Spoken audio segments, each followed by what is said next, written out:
Hello, welcome guys. Today in this video, I'm gonna to show you how to enable or disable text prediction for on-screen keyboard on Windows 10 PC. So guys, if you want to enable or disable text prediction for on-screen keyboard on Windows 10 PC or laptop, it's very easy. Firstly, click on Start and type here on-screen keyboard.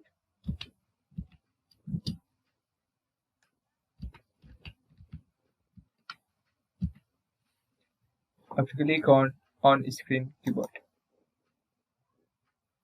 get it. After click on option